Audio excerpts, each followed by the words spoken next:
세상에 태어나서 나에게 주어진 그 삶의 자리, 그 자리에서 무엇을 하고 사느냐 하는 것은 성도들이라면 늘 돌아봐야 될 문제입니다. 풍성함이 있었던 에덴 동산에서 아담과 하와는 사탄의 유혹을 받아서 하나님의 귀하신 뜻을 거역했습니다. 풍성함이 있는 에덴 동산. 그런가 하면 척박한 광야에서 예수님은 하나님의 말씀을 따라 사탄의 유혹을 이기시고 하나님의 뜻을 따르게 됩니다. 여러분, 사사시대에 이스라엘에 세워졌던 그 사사 가운데, 지도자 가운데 입산이라고 하는 사람이 있습니다. 그 입산이라는 사람이 이스라엘의 사사, 지도자의 위치에서 무엇을 했는지 사사기 12장 8절에서 10절에 기록되고 있는데요. 그 뒤를 이어 베들레헴의 입산이 이스라엘의 사사가 되었더라. 그가 아들 30명과 딸 30명을 두었더니 그가 딸들을 밖으로 시집 보냈고 아들들을 위하여는 밖에서 여자 30명을 데려왔더라. 그가 이스라엘의 사사가 된 지 7년이라 입산이 죽음에 베들레헴에 장사되었더라. 이렇게 기록됩니다. 이스라엘의 지도자라고 하는, 사사라고 하는 그 위치에서 입산은 아들 30명 낳았고 딸 30명, 자녀가 60명을 낳았습니다. 한 아내가 아니었다, 이렇게 충분히 추정이 됩니다. 그리고 그 아들과 딸들을 밖으로 시집 보내고 밖에서 데려오고 그렇게 하고 죽었습니다. 입산이 사사로서, 이스라엘의 지도자로서 한 일이 딱 그것만 기록되고 있습니다. 이스라엘의 귀한 지도자의 자리에서 살았던 삶. 여러분, 성경을 보면, 그리고 인류 역사를 보면 왕의 자리 혹은 대통령의 자리, 어떤 지도자의 자리에서 자기의 이익만 챙기다가 마친 사람들이 참 많이 나옵니다. 아니, 그 지도자라는 자리에서 악을 행하고 끝낸 사람들도 꽤 많습니다. 그런데 우리가 잘 알고 있는 다니엘이라고 하는 사람은 포로지에서도, 포로로 끌려간 상태에서도 하나님 앞에 깨끗하게 살고자 최선을 다했던 사람입니다. 우리가 잘 아는 말씀이 있지 않습니까? 다니엘서 1장 8절인데요.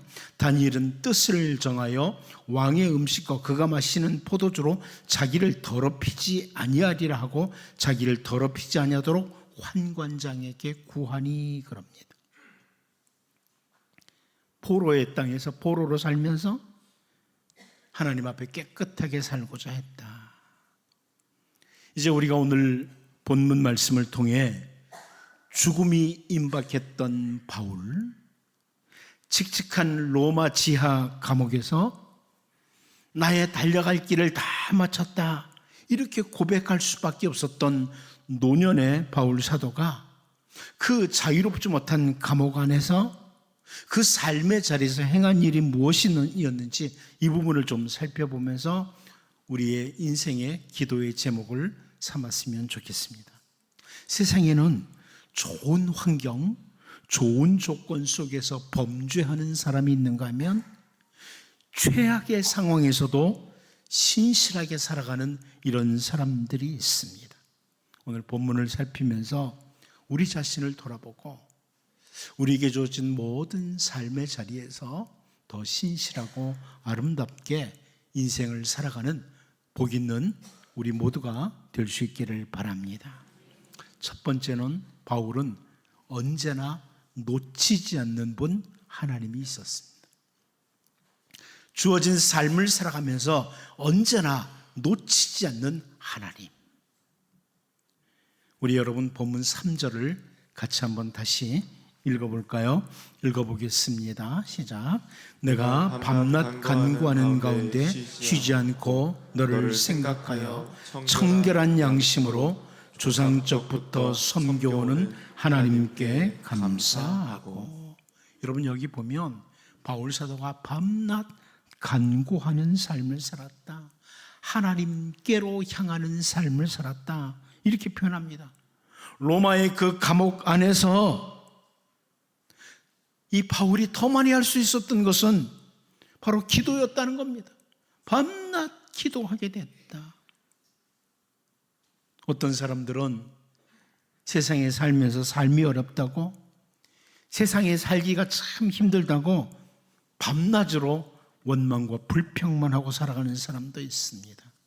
그런데 여기 바울 사도는 예수 그리스도를 만난 후에 오직 십자가 복음을 위해, 생명의 복음을 위해 달려가다가 바로 그 복음 때문에 감옥에 갇혔는데, 그 감옥에 갇혀서도 원망과 불평이 아니라 밤낮 기도하는 사람이었다, 밤낮 간구하는 사람이었다, 이렇게 말합니다. 그것도 감사하면서 기도했다고 합니다. 하나님께 감사하고. 사실 헬라어 성경으로 보면 이 3절에서 제일 앞에 나오는 단어가 뭐냐면 하나님께 감사한다는 겁니다. 하나님께 감사한다. 우리는 다니엘이라는 사람의 기도도 잘합니다. 다니엘서 6장 10절 말씀을 보면 다니엘이 이 조서에 왕의 도장이 찍힌 것을 알고도 자기 집에 돌아가서는 윗방에 올라가 예루살렘으로 향한 창문을 열고 전에 하던 대로 하루 3번씩 무릎을 꿇고 기도하며 그의 하나님께 감사하였더라. 죽음의 위기 앞에서 다니엘이 기도하는 모습입니다. 그런데 여기 보면 다니엘도 역시 감사로 기도하고 있습니다.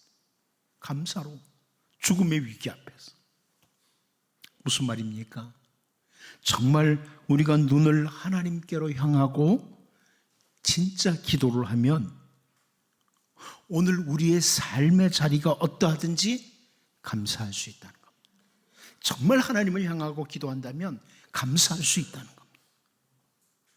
다시 말씀드린다면 우리의 삶의 자리, 환경 때문에 기도를 못하고 감사하지 못한다는 것은 정말 기도하면서 하나님은 바라보지 못한다는 겁니다. 하나님은 못 바라본다는 겁니다.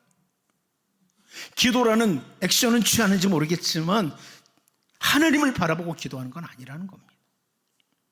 나를 지으신 하나님, 나를 가장 잘나시는 하나님, 그리고 나를 위해 그 아들 예수 그리스도를 십자가에 대신 죽도록 하심으로 내 모든 죄를 사하시고 나를 자녀 삼으시고 나를 사랑하신 하나님, 그 하나님을 올바로 바라본다면 메마른 광야에서도 감사의 기도를 드릴 수 있고 포로지에서도 감사의 기도를 드릴 수 있으며 칙칙한 감옥 안에서도 감사의 기도를 드릴 수 있습니다.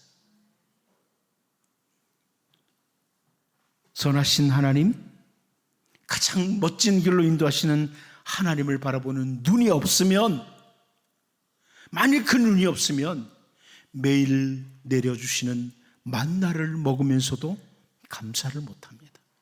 매일매일 내려주시는 그 하늘의 만나를 먹으면서도 감사를 못하고 왕의 자리에 앉아서도 감사 기도를 드리지 못합니다.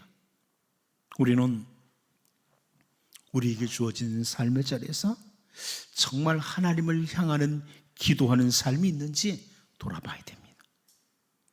칙칙한 감옥에서 죽음밖에는 기다리는 것이 없는 그 상태에서 감사의 기도를 드리고 있는 바울을 본문에서 보면서 그래도 우리는 바울보다 편안한 잠자리를 가지고 있으면서 바울보다 좋은 음식을 먹으면서 그런 삶의 자리를 주신 하나님 바라보고 정말 하나님께 기도하고 있는지 돌아보는 주님의 백성이 되어야 됩니다. 여러분, 이제 상암의 온 세대가 광야에서도 감사하고 포로지에서도 감사하고 직직한 감옥 안에서도 감사하는 우리의 신앙의 선진들처럼 눈을 들어 하나님을 올바로 바라보므로 감사의 기도를 드릴 수 있는 복 있는 주의 자녀들 될 수 있기를 바랍니다. 두 번째는 그 주어진 삶을 살아가면서 하나님께서 함께 하도록 하신 사람들을 돌아보는 겁니다. 하나님이 함께 하도록 하신 사람들. 우리 본문 3절 4절을 같이 한번 다시 읽어보겠습니다. 봅니다. 시작. 내가 밤낮 간구하는 가운데 쉬지 않고 너를 생각하여 청결한 양심으로 주상적부터 섬겨오는 하나님께 감사하고 내 눈물을 생각하여 너 보기를 원함은 내 기쁨이 가득하게 하려 함이니. 여기 보면 아들이요 동역자인 디모데, 에베소 교회의 목회자로 세운 디모데를 생각하는 바울을 봅니다. 생각한다. 내가 너를 생각한다. 생각한다. 칙칙한 감옥 안에서 자기 몸도 챙기기 힘든 그런 상황에서 아들이요 동역자인 디모데를 생각합니다. 신학자들이 추정하기로 아마 바울 사도가 복음을 위해서 수고하다가 감옥에 갇히는 모습으로 인해서 디모데가 눈물을 흘린 것으로 보입니다. 그래서 디모데의 눈물을 생각하여 속히 디모데를 보기 원한다, 이렇게 표현하고 있습니다. 이것은 바울의 한편으로는 염려이기도 합니다. 나이는 들고 감옥에 갇힌 자기를 아들 디모데가 생각하면서 디모데가 나 때문에 마음이 약해지면 어떻게 하나? 혹시 나로 인해서 복음에 손상이 가는 것은 아닌가? 디모데가 복음의 일꾼으로 마음이 약해지는 것은 아닌가? 염려하는 마음과 함께 디모데를 생각합니다. 여러분, 어떤 고통 중에서도 하나님을 바라보며 기도하며 산다는 것이 나와 함께 하도록 하신 사람들을 무시하고 사는 게 아닙니다. 우리가 하나님을 바라보고 기도한다고 해서 사람을 무시하고 사는 게 아니라는 겁니다. 심지어 가족들도 다 팽개치고 산으로 들어가는 이들도 있습니다만 그것은 정상적인 기독교인의 모습이 아닙니다. 우리나라에 잘못된 영성을 가진 사람들이 마치 가정도 뒤로 한 채 산에 들어가서 기도만 하고 있으면 신령한 것으로 생각하는 이런 사람들이 있습니다. 그러나 바울 사도는요, 진실한 기도자요, 뛰어난 영성을 가진 사람이었지만 이렇게 디모데를 생각하고 여러 동역자들을 늘 생각하면서 기도를 하고 이렇게 디모데를 위해서 서신도 기록하고 있는 겁니다. 여러분, 이제 주님이 말씀하신 것처럼 하나님 사랑하시고 이웃도 사랑하는 균형 잡힌 그리스도인, 균형 잡힌 그리스도인으로서 우리의 삶의 자리를 살아가기를 원합니다. 내가 하나님을 사랑하기에 이 땅에 사는 동안 하나님께서 나와 동행하도록 하신 모든 가족들과 이웃들, 특별히 신앙 공동체원들을 사랑하고 아끼는 마음과 함께 인생의 길을 걸어가는 복 있는 주님의 자녀들로 살 수 있기를 바랍니다. 마지막 한 가지 더 봅니다. 우리에게 주어진 삶을 살아가면서 우리는 좋은 격려자로 살아가는 삶을 살아야 된다. 이것을 바울이 보여줍니다. 좋은 격려자로 살아가는 삶이라. 우리 본문 5절 말씀을 같이 한번 다시 읽어보겠습니다. 봅니다. 시작. 내 속에 거짓이 없는 믿음이 있음을 생각합니다. 이 믿음은 먼저 내 외조모 로이스와 내 어머니 유니게 속에 있더니 내 속에도 있는 줄을 확신하노라.